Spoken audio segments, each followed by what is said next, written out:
नमस्कार दोस्तों, मैं डॉक्टर चंद्रकांता माथुर आज आपके साथ भारत में आदिवासियों से जुड़ी समस्याएं और उनके सामने आने वाली चुनौतियों के बारे में हम बात करेंगे।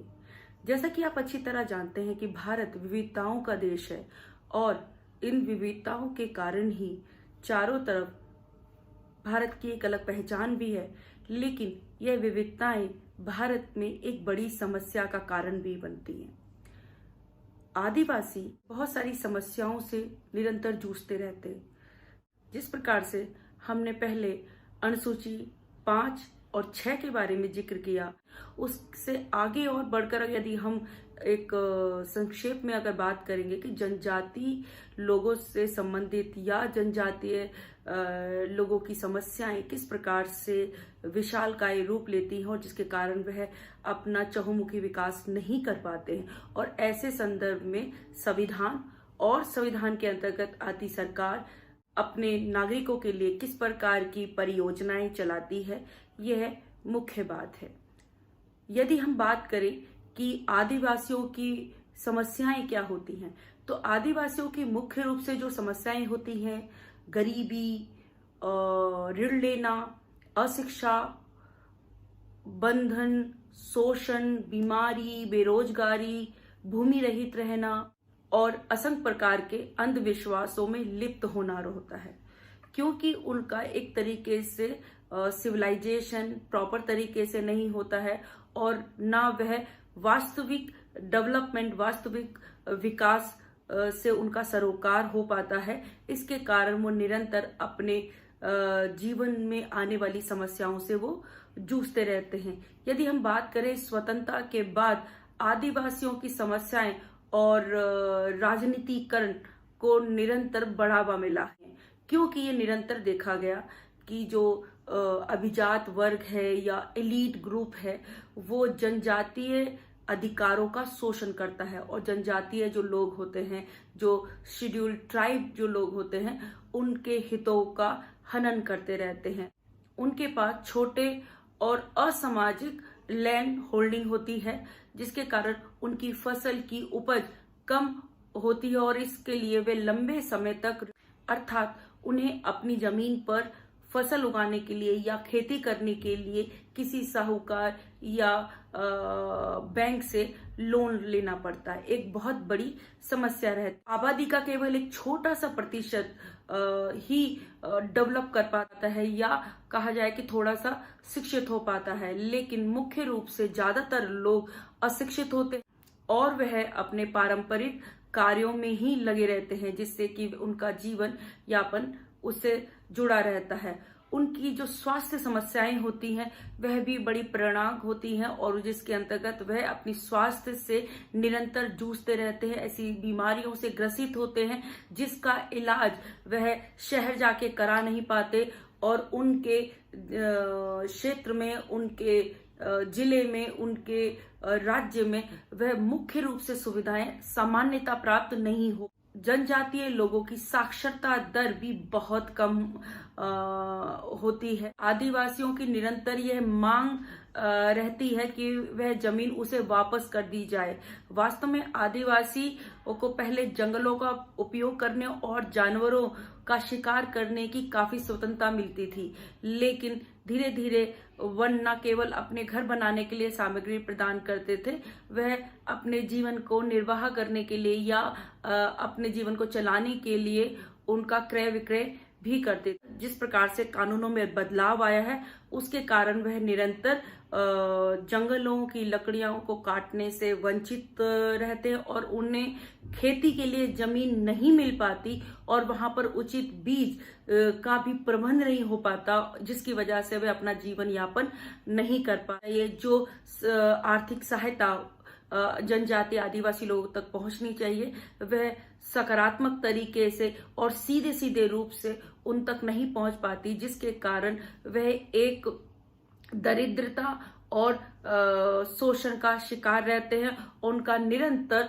गैर जनजातीय लोग शोषण करते रहते हैं और उनका शोषण न केवल आर्थिक होता है, उनका शोषण सामाजिक भी होता है, उनका शोषण राजनीतिक भी होता है और मुख्य रूप से उनका शोषण शारीरिक भी होता है। उनकी एक बहुत बड़ी समस्या ये भी रहती है कि जनजातीय क्षेत्रों में बैंकिंग जो सुविधाएं होती हैं वो इतनी अपर्याप्त होती हैं। आदिवासियों को मुख्य रूप से साहूकारों पर निर्भर रहना पड़ता है। वहां पे बैंकों का ना होना या कम होना आदिवासियों को निजी रूप से कर्ज लेने के लिए मजबूर करता है और जिसके कारण यदि वह कर्ज नहीं चुका पाते हैं कि कई बार उन्होंने अपनी जान अपने परिवार समेत भी दे दी है।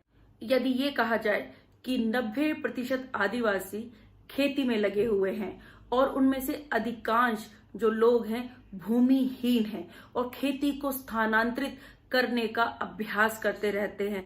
पशुपालन, मुर्गी पालन, हथकरघा, बुनाई इत्यादि जैसे छोटे छोटे लघु उद्योग के माध्यमों से भी वह अपनी जीविका को खोजने की कोशिश करते। वो पहाड़ी इलाकों में रहते हैं जहां पर संचार माध्यमों का अभाव रहता है, अर्थात यातायात भी कम उपलब्ध होता है, संचार माध्यम भी कम उपलब्ध होता है, अर्थात वह अपनी रोजमर्रा की जरूरतों को भी पूरा वह नहीं कर पाते। उसके लिए भी उन्हें कई रूप से निर्भर रहना पड़ता है।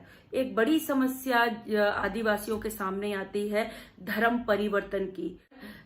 ईसाई धर्म में क्रिश्चियनिटी या मिशनरी लोग, जनजातीय लोगों का धर्म परिवर्तन ब्रिटिश टाइम से ही कर रहे थे। आर्थिक अभाव के कारण और अविकसित होने के कारण या अशिक्षित होने के कारण वह निरंतर उनको मिशनरी के माध्यम से या मिशनरी के फायदे देने के माध्यम से उनका धर्म परिवर्तन कराते रहते, जिससे कि उनकी मूल्यता खत्म हो जाती है और जिसके कारण उनका जो शेड्यूल ट्राइब में एक हिस्सेदारी होती है, शेड्यूल ट्राइब होने के कारण उनकी जो हिस्सेदारी होती है वह शिफ्ट होकर धर्म परिवर्तित करने के कारण वह माइनॉरिटीज में कन्वर्ट हो जाते हैं।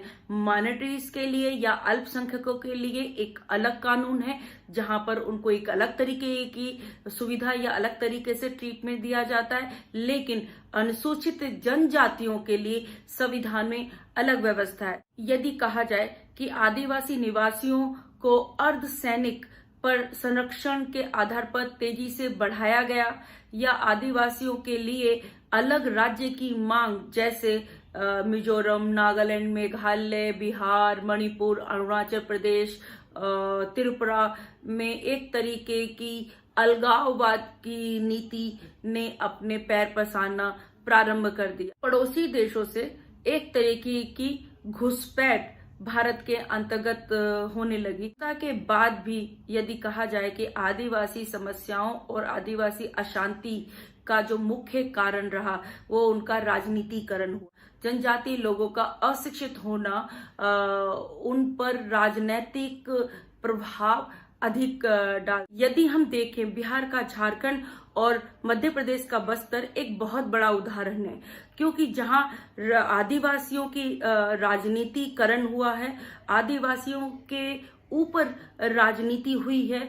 केंद्र सरकार को लगातार अलग से क्षेत्र, अलग से जिले, अलग से राज्य बनाने की जो डिमांड राज्यों की तरफ से आती, इसे कहा जाए कि झारखंड राज्य की मांग में बिहार, पश्चिम बंगाल, उड़ीसा, मध्य प्रदेश के 26 मुख्य आदिवासी जिले शामिल किए गए, जहां पर उन क्षेत्रों में जहां आदिवासियों का नेतृत्व था, आदिवासियों की बहुतायत थी, जिन पर क्षेत्रीय दलों का मुख्य रूप से प्रभाव था, क्षेत्रीय नेताओं का मुख्य रूप से प्रभाव था, जिसके कारण वह एक निरंतर अलग क्षेत्र, अलग राज्य की मांग वो करते रहे।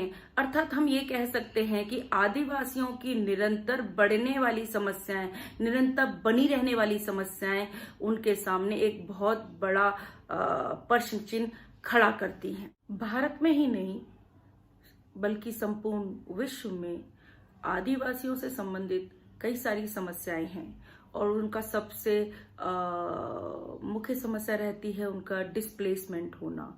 और उनका जो डिस्प्लेसमेंट होना, एक जगह से दूसरी जगह जाना, एक बहुत बड़ी समस्या रहती है। विकास की दर को आंका नहीं जा सकता क्योंकि वे अपने एक स्थान से दूसरे स्थान पर विस्थापित होते हैं, और एक स्थान से दूसरे स्थान पर विस्थापित होते हैं, डिस्प्लेसमेंट होते हैं। डिस्प्लेसमेंट के साथ साथ उनके सामने एक समस्या आती है रिहेबिलिटेशन के बारे में। रिहेबिलिटेशन से तात्पर्य यह है कि वो एक जगह से दूसरे स्थान पर जाकर किस तरीके से उनका पुनर्वास किया जाए, उन्हें पुनः दोबारा से स्थापित किया जाए। भारत में ये निरंतर एक बड़ी समस्या बनी। आफ्टर इंडिपेंडेंस यदि हम ये कहें कि सरकार ने एक अलग तरीके कई सारे पंचवर्षीय योजनाएं बनाई, ऐसी स्थिति को देखकर हम ये नहीं कह सकते हैं कि आंकड़े क्या है, क्योंकि हजारों लाखों लोग भूमि के अभाव में और भूमि से संबंधित विवादों के कारण अपने क्षेत्र को छोड़ते हैं और उस क्षेत्र को छोड़कर वे दूसरी जगह पर चले जाते। अब वहां पर आता है रीसेटलमेंट। एक जगह से दूसरे स्थान पर आए हैं और किस प्रकार से उन्हें रीसेटल किया जाए।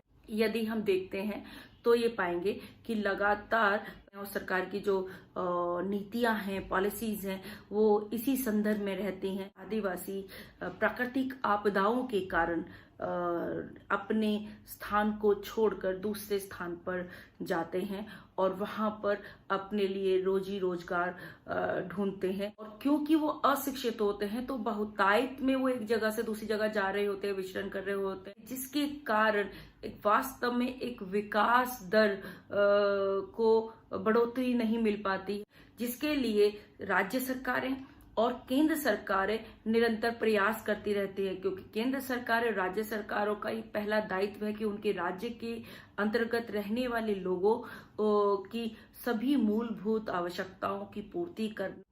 यदि मैं संक्षेप में कहूं तो आदिवासियों की जो समस्याएं हैं, उनके विकास से संबंधित समस्याएं हैं, वह छोटी नहीं है, बहुत बड़ी हैं। और उन बहुत बड़ी समस्याओं के लिए छोटी योजनाएं और छोटी परियोजनाओं की आवश्यकता नहीं है, उनके लिए बहुत बड़ी नीति बनाने की आवश्यकता है। आज आवश्यकता है राजनीतिक सहभागिता की।